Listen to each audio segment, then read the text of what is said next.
Bonjour à tous, moi c'est Manu de la chaîne Devenir Carreleur. L'année dernière, on a fait une terrasse en carrelage sur plot et le support de base c'était une dalle béton. Vous avez été très nombreux à me demander dans les commentaires si c'était possible de réaliser cette fameuse terrasse sans dalle béton et directement sur terre battue. Donc ce que je te propose, c'est qu'on se fasse une terrasse en carrelage forte épaisseur sur plot sans dalle béton. Donc il va y avoir de la préparation. On va tout regarder ensemble de A à Z.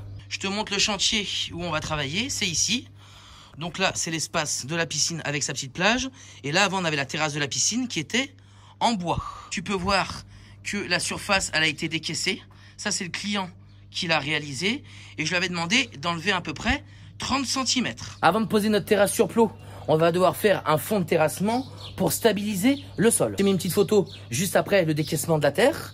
Et là, on a mis quelques brouettes de GNT en 0,315 pour que ça soit assez propre, qu'on n'ait pas les pieds dans la gadoue. Donc, première étape, on décaisse la surface sur laquelle tu veux faire ta terrasse et tu m'enlèves 30 cm. À l'intérieur de ces 30 cm, nous, on va venir placer le géotextile. On va venir mettre 25 cm de GNT en 0,315. Le GNT, c'est de la grave non traitée. Donc, c'est un mélange de gravier concassé avec du sable. Et on finira par 5 cm de 0,10. La terrasse sur plot, on va la réaliser avec les produits de chez Solidor. J'ai vu avec eux pour qu'ils me valident le mode opératoire de la préparation du fond de terrassement. J'ai récupéré tout le matériel. Là, on va avoir le 120 par 60. Et là, on a tout l'équipement avec les plots et les rails. Parce que nos carreaux ils vont être posés sur ces fameux rails. Première étape, on met le géotextile. Je fais bien remonter devant parce que j'ai l'ancien gazon avec le caillou. Je veux pas que ça se mélange avec le compactage qu'on va faire. Quand tu mets ton géotextile, fais bien déborder chaque lait d'au moins 10 cm sur celle qui la précède. On est fermé par deux murs en clôture.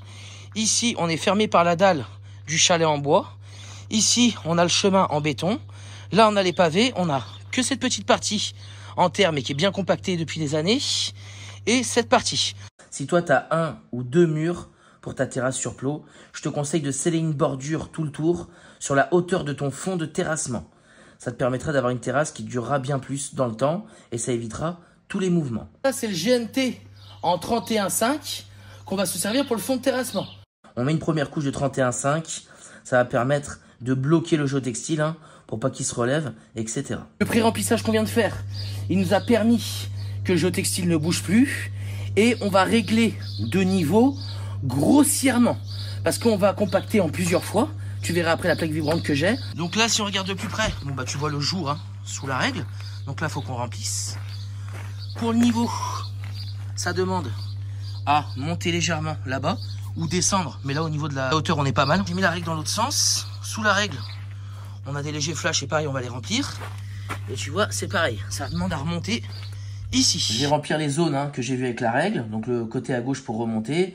Et je pré-règle vraiment grossièrement mon GNT. Pour le premier remplissage, on est pas mal.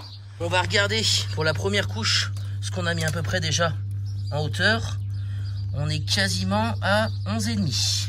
En général, avant de compacter avec la plaque vibrante, c'est toujours bien de mouiller un peu. Alors là, il pleut, il n'arrête pas de pleuvoir depuis plusieurs jours. Il est largement assez mouillé, même presque trop. La plaque vibrante qu'on va utiliser, c'est un moteur 4 temps, rien de compliqué. T'as une tirette pour mettre en route. Ici, tu règles la vitesse, plus ou moins. Et là, tu as le starter. Je passe une première fois la plaque vibrante pour compacter ce premier remplissage. Comme je t'ai dit tout à l'heure, on ne peut pas compacter plus de 20 cm. Donc, autant compacter en plusieurs fois. J'ai mis le niveau laser pour qu'on puisse contrôler déjà ce qu'on avait fait. Le trait vert, tu vois, il est à 32, on le voit. On va contrôler un peu plus loin. On va faire ça un peu de partout, voir ce que ça donne. Là, on est à 32,5. Là, on est à 31,5. Dans l'ensemble, on est pas mal. On a entre 1 à 2 cm de faux niveau à certains endroits. Pour un pré-remplissage, on est bon. Je laisse le laser, ça nous fera un point de repère pour mettre nos guides. Là, on a passé la première passe avec la plaque vibrante. On va quand même regarder ce qui nous reste une fois qu'on a compacté. Tu vois, quand tu compactes, c'est ça le but. C'est que ça soit une galère après à creuser. Là, on était à peu près à 31,5, 32. Et si on regarde là, à combien on est, hop, là, on est à 40,5. On a 10 cm pour la première couche. Il nous restera environ 15 cm pour la deuxième. J'ai implanté une marque pour mes deux chemins. On a 350 dans la longueur. J'ai implanté le premier chemin à 115 et le deuxième à 2,30. Là, je prépare mes chemins en 31,5. Tu vois, j'étale avec ma pelle pour que ce soit le plus rectiligne possible. Et voilà ce qu'on va se servir pour faire les réglés. Donc, c'est un T en métal de 4 mm. La partie du bas du T, elle va venir se sceller à l'intérieur. Et on va avoir nos guides pour se tirer dessus. J'affine avec ma truelle et quand je viens sceller mes rails, tu vois, je les enfonce avec mon maillet en caoutchouc pour pas les tendre. Et je mets du laser avec un mètre pour les régler bien de niveau. Approche pour te montrer. Tu contrôles que tu sois bien de niveau et surtout que tu n'aies pas de jour entre la règle et ton réglé en métal. Et une fois qu'il est bien compacté, bien enfoncé, bien tapé, il bouge plus. Donc là, on prend le même niveau qu'on a ici et on répète l'opération en face. Nos réglets, ils sont prêts et on est de niveau. Je peux remplir mon 31,5, je le préétale au râteau, tu vois, je marche dessus pour le prétasser. Et après, je peux le tirer à la règle. Répétition, on remplit et on tire. Là, on a une bonne base de niveau. Je vais passer la machine en bande, tu vois, je la relève à chaque fois et je fais une bande à chaque fois. C'est pour dérégler le moins possible mon niveau. Donc j'ai un collègue qui est avec moi pour m'aider à la porter parce qu'elle fait son petit poids. Une fois que j'ai fait ma première passe, là je peux tourner en circulaire des bords jusqu'au milieu. Et pour contrôler, tu mets ta règle en diagonale et tu vois tout de suite si t'es pas trop mal. Après il nous reste encore 5 cm, allez 1 000 ou 2. Mais ça après avec le 0,10, on va le rattraper. Là il pleut, on va s'arrêter là pour aujourd'hui. Le soleil est revenu, on va pouvoir étaler notre 0,10, même méthode que pour le 31,5. On fait nos chemins, on met nos réglets et on tire. Et quand je tire avec la règle, je fais pas comme les maçons. C'est-à-dire que je prends pas ma règle et je coupe. Je fais pas comme ça. Parce que si je fais comme ça d'un seul coup, je vais pas tasser assez mon sable. Tu vas me dire oui mais on passe la plaque. Si tu serres pas assez de départ, ta plaque tu vas la rentrer 3-4 cm direct. Donc tu fais comme les carreleurs, tu viens et tu viens faire des mouvements circulaires avec ta règle. Comme ça, plus tu vas passer, plus tu vas tasser ton sable. Là, il tasse à la règle, tu peux pré-tasser en tapant ta règle. Ça t'aidera à mieux serrer ton 0,10. On finit de tirer et après, on passe la plaque. Je passe la plaque comme pour le 31,5, je la passe en ligne. Donc j'ai mon collègue qui m'aide à la déplacer pour dérégler le moins possible mon niveau. Une fois que j'ai passé une première passe, là je peux faire ma deuxième passe en circulaire. L'idée c'est vraiment de compacter le maximum. Comme on n'a pas de dalle béton, il faut vraiment qu'on ait un stall bien stabilisé. Et je finis ma dernière passe en largeur. Ça me fera 3 passages avec la plaque vibrante pour stabiliser. Règle, on est pas mal, tu vois. Et après on peut regarder le niveau. Alors ça après, tu vois, on est vraiment pas mal sur le niveau. Pour y taper avec la machine, le résultat, il est quand même pas mal. Pour enlever les petites impuretés qui n'étaient pas bien lisses, on met un petit coup de rouleau à gazon. Pour voir si c'est bien compacté, je mets des plots par terre. Le but, c'est de monter sur un plot. Je vais mettre tout mon poids dessus, tu vois, tout mon poids. Et après, tu regardes en dessous si tu as la trace de l'embase. Si tu n'as pas la trace, c'est que c'est bon. Utiliser la marque Solidor et on va utiliser leur système Structure Sol. Nous, on va poser du 120 par 60. Tu vas retrouver des similarités dans les produits par rapport à la précédente vidéo qu'on avait fait. Donc les plots, ça, c'est les plots qui vont venir au sol. Les sacs qu'il y a par terre, c'est ce qu'on appelle des correcteurs de pente. Ils sont montés en 2 pièces, mais on verra ça en détail. Là, on a des rehausses. Ah, c'est de la colle, tu comprendras, parce qu'il y a des moments où on sera obligé de coller certaines parties. Des accessoires pour fixer les rails pour la contre-marche. Ça, c'est pour les contre-marches aussi. En base du bas, en base du haut. On a une rifteuse, parce qu'en fait, on va avoir des accessoires qu'on va devoir rifter sur les rails. Ça, c'est les fameux rails qui vont venir, où on va venir poser notre carreau. Et en dessous, on va venir emboîter le plot. Et ça, c'est tous les petits accessoires de joint qu'on va venir, comme je te disais, positionner sur les rails et qu'on va venir rifter avec la rifteuse. Avec le système Structure Sol, il y a un peu plus d'accessoires, mais l'apprentissage se fait très vite. Une fois que tu auras fini de regarder la vidéo, tu sauras exactement à quoi servent toutes les pièces. Tu passes ta commande, tu n'as pas à te soucier de faire le quantitatif de tous ces accessoires. Solidor, ils ont sur leur application et sur leur site un calculateur. Toi, tu vas renseigner les mètres carrés de ta surface, les dimensions de ton carrelage, et ils vont te faire un calcul et te donner le descriptif exact de tout ce que tu as besoin pour ta terrasse. Tu as tout le descriptif détaillé, mais tu as aussi le plan de pose pour les carreaux, tu as le plan de pose pour les rails et même pour les plots. Tu as un doute sur une pièce, comment la mettre en œuvre, à quoi elle sert, etc. Tu vas sur leur application ou sur leur site, il y a une vidéo pour chaque produit. Donc tu sauras exactement à quoi il sert et comment tu peux le mettre en œuvre. Avant qu'on aille plus loin, je vais te montrer le fonctionnement basique. On a un plot, on peut le monter ou le descendre en fonction de la hauteur souhaitée. Ça, c'est des plots qui vont de 8 à 11. Si tu arrives à 11 et que tu as besoin encore de hauteur, tu peux mettre une réhausse. Après, si vraiment tu as des défauts sur ton sol, tu peux mettre ce qu'on appelle un correcteur de pente. Tu vois, il est en deux parties. Quand tu le mets, tu le verrouilles bien dans ce sens. Dernière pièce, c'est ce qui va venir s'emboîter sur le rail. Donc tu la mets par-dessus. Et là, ton plot, il est prêt. Là, c'est des plots qu'on a, des plots d'angle, à régler à la hauteur souhaitée. Ceux-là, ils sont plus petits, ils vont de 5 à 8. Mais tu as les rehausses qui vont avec. Comme tout à l'heure, s'il y a besoin, tu rajoutes ton correcteur de pente. Cette pièce, elle n'est pas obligatoire, hein, mais elle facilite bien le travail si ton sol, il n'est pas parfait. Hop, tu viens mettre ta dernière en base. Et là, ton plot, il est prêt. Après, tu vas m'espacer tes plots tous les 60 et tu n'auras plus qu'à fixer ton rail par-dessus. Donc tu viens, tu l'emboîtes d'un côté, tu l'emboîtes de l'autre. Hop. Je t'explique un peu le départ. L'idée, c'est qu'on va poser nos 120-60 dans la longueur. Donc on aura 60 et 120.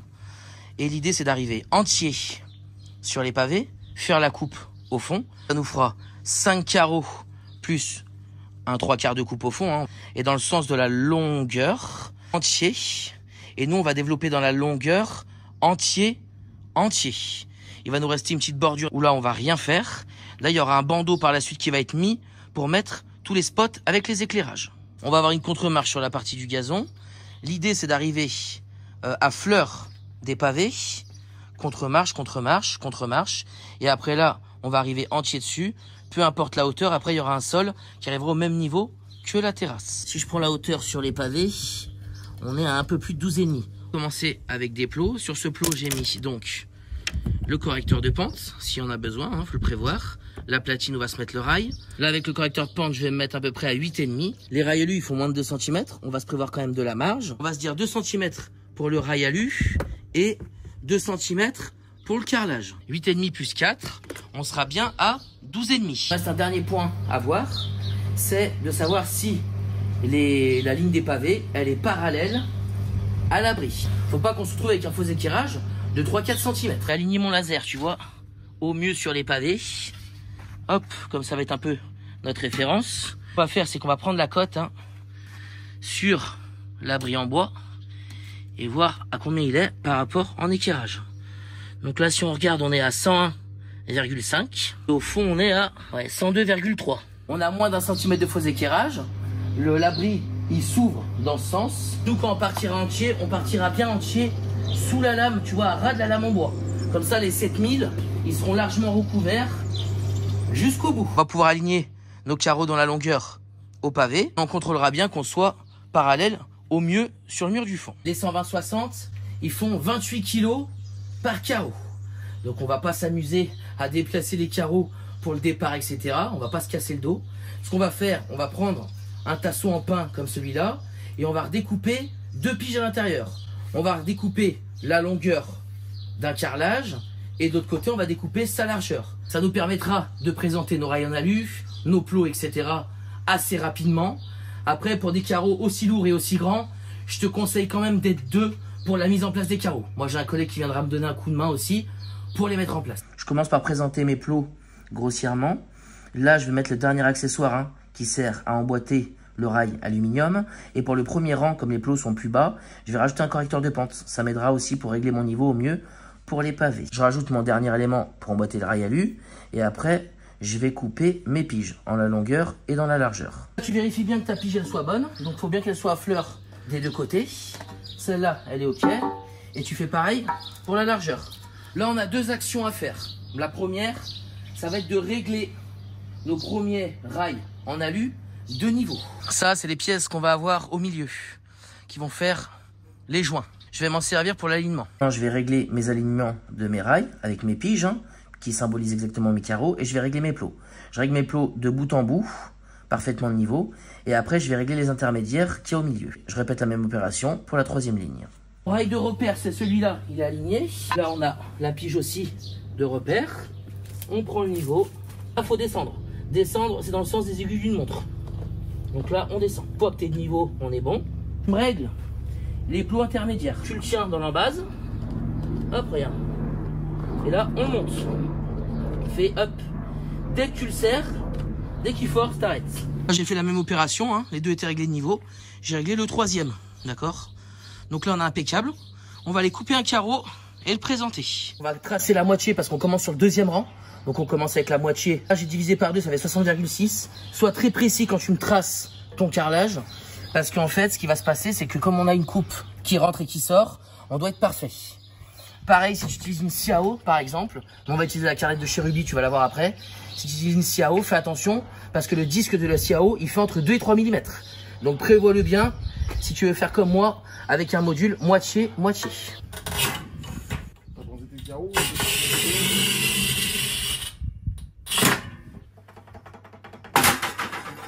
Moi, j'utilise la TX Max 1250 de chez Ruby. Et tu vois, comme je te disais, tu arrives à les sortir, hein, impeccable à la carrelette. Personnellement, je préfère me servir de ma carrelette manuelle que la scie électrique Siao.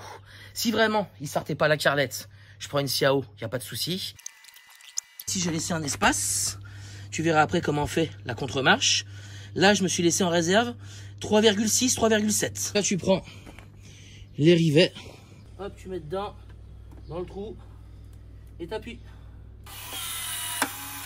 Je présente mes piges, je peux mettre mes joints et les riveter, et après je mets le carreau. On contrôle le niveau général, d'accord? On est pas mal, ça demande à descendre légèrement. Donc là, ce qu'on va faire, on affine, on descend ici, on descend là. Tu vois là, c'est dur, donc c'est en contrainte. Là, c'est dur aussi. Il faut qu'il soit en contrainte ton plot. C'est-à-dire que quand tu serres, il faut que ça force. Si ça force pas, c'est qu'il n'est pas assez élevé. Après, tu fais le même repère dans l'autre sens. D'accord? Que tu sois bien de niveau. Ça, c'est donc notre rang de départ. Je présente un carreau sur le premier rang pour vérifier mon départ. Donc là, comme on fait une pause à joint décalé, il va falloir qu'à certains moments, eh ben, tu coupes ces parties-là. Tu m'en coupes une pour me faire en fait un T. Et là, tu vois, en bout de course, tu mets les petits comme ça, tu vois. Hop, pour le caler. Tac. Et là, c'est impeccable. Ton carreau, il bouge plus. Là, on va continuer le rang principal. On va faire l'extension, je vais te montrer. Et tu vois, à ce niveau, ça, c'est l'extension pour le deuxième rang. Là, j'ai recoupé le joint qu'il y a ici. Il y a un arrêt sur image pour que tu comprennes. Là, comme j'ai la pièce de jonction entre les rails en alu, avec, tu sais, au milieu, j'ai coupé le joint à droite pour pouvoir passer la pièce de mon joint. À la place, j'ai mis cette pièce que je t'avais montré tout à l'heure. Hop, voilà ici.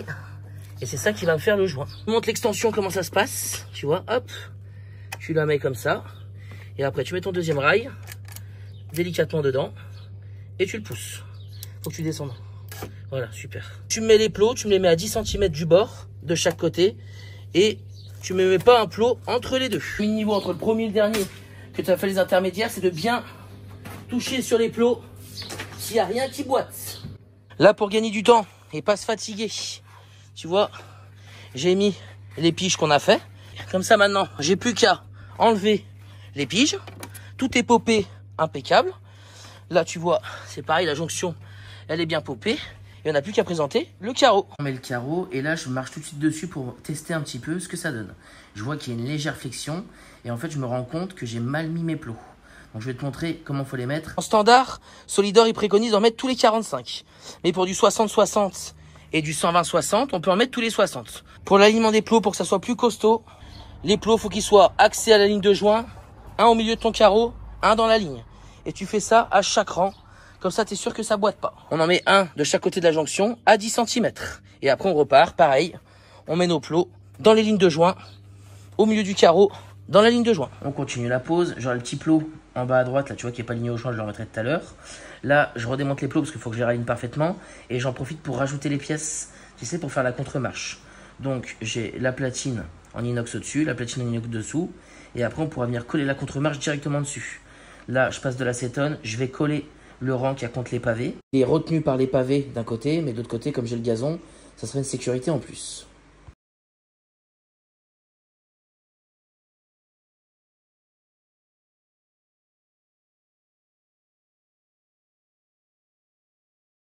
Ça, c'est un accessoire qui vient au bout du rail alu quand tu es en butée contre un mur.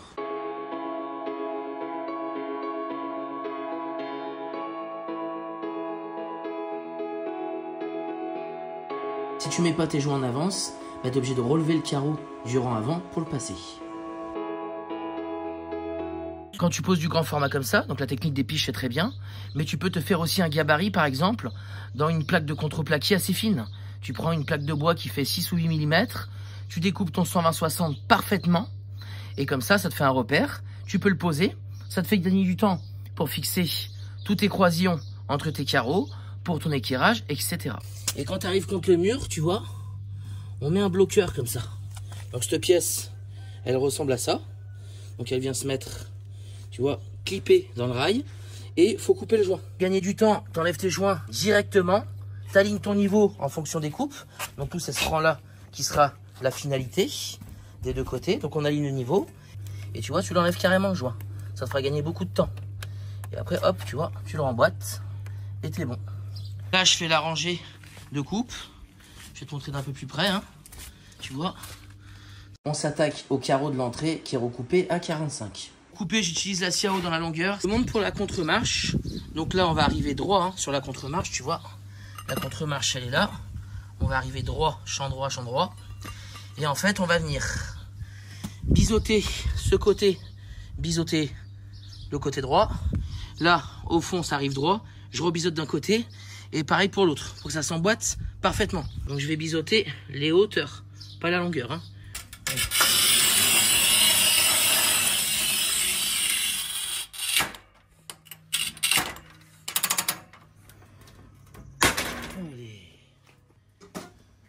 Sur les côtés, comme tu as vu, pour coller, c'est très simple. On a la platine en haut et le rail en bas. Je vais pousser où il y a un peu de sable qui s'est mis. Voilà comment on fait une contre-marche. Ça, c'est le rail. On a le carreau qui est posé dessus. Tu mets ces pièces que tu glisses dedans de chaque côté. Et après, tu recoupes une autre section. Hop, tu l'emboîtes là. Tac, comme ça. Et nous, c'est ce qu'on va faire. Avec, ils te fournissent des vis auto-perforantes. Tu n'as plus qu'à visser directement à l'intérieur. J'ai assemblé mes rails en alu en L. Là, je vais les coller, j'en mets 2. Et je me laisse en réserve 2 cm 2 cm de carreau. Et les 2000, ça sera pour la colle. Premier angle terminé. On est posé sur rail, bah, bien évidemment. Au niveau des affleurements, bah, c'est vraiment pas mal. C'est l'espace restant des 12 cm où le client voulait mettre sa multitude de spots. C'était pas prévu. Et donc, quand le client me dit ça, avant que j'attaque le chantier, il me dit je voudrais en mettre une dizaine sur la longueur. Et donc, il me sort les spots, des spots de 15 de diamètre.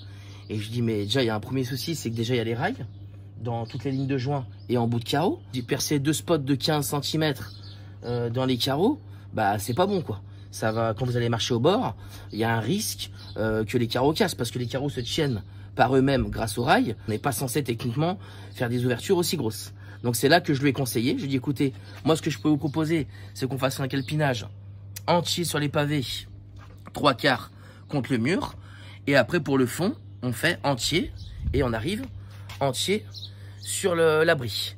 Il vous restera à peu près 12 cm. Dans ces 12 cm, vous mettez un rail en composite sur plot, le même système que la terrasse. Et là, vous pouvez vous faire plaisir hein, à percer tous les trucs que vous voulez pour mettre vos spots. Il y en a qui vont me demander à quoi ça ressemble dessous. Donc si tu veux voir à quoi ça ressemble dessous, je vais te mettre la caméra. Hop là! Comme ça, tu vas voir. Donc voilà à quoi ça ressemble. Hein. Dessous. Le client il m'a envoyé une petite vidéo une fois que c'était fini. Bon, il s'est ravisé, hein. Il a mis moins de spots. Puis il m'a même fait une petite vidéo de nuit. J'espère que cette vidéo elle t'a plu. Je t'ai mis toutes les infos de Solidor avec leur système structure sol en description. N'hésite pas à bombarder de likes et n'hésite pas à partager cette vidéo à toutes les personnes qui se poseraient des questions pour poser un revêtement en extérieur.